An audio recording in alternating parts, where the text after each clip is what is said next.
Welcome to our channel. Today we how to activate AWS EC2 Instance for VPS deployment, complete guide step by step clearly. To activate an AWS EC2 Instance for VPS deployment, first, log into your AWS Management Console. Navigate to the EC2 dashboard from the Services menu. Click on the Launch Instance button to start the creation process. Choose an Amazon Machine Image, or AMI, that suits your needs. Select an instance type that matches your workload requirements. Click on the Next, Configure Instance Details button. Configure the instance settings, such as network and subnet options. For public access, ensure that you select Auto-Assign Public IP. Proceed to the next step by clicking Next, Add Storage. Review the default storage settings and modify them if necessary. Click on Next, Add tags to create key-value pairs for resource management. Add a tag with a name that reflects the purpose of the instance. Next, click on Next, Configure Security Group. Either select an existing security group or create a new one. Ensure to allow the necessary inbound ports, such as SSH on port 22.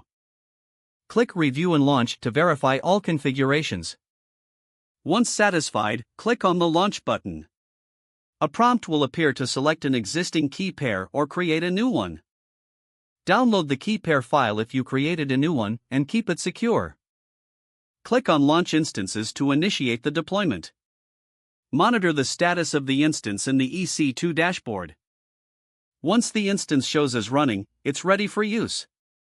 Obtain the public IP address to connect to your instance.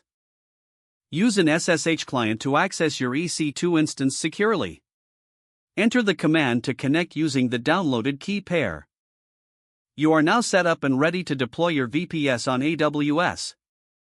If the page does not load, refresh the browser or try again in a private or incognito window.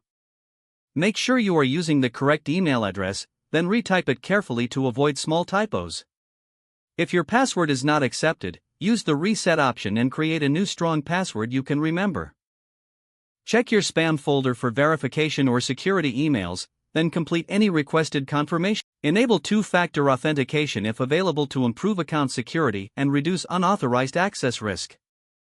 Don't forget to like this video and subscribe to our channel for more step-by-step tech guides.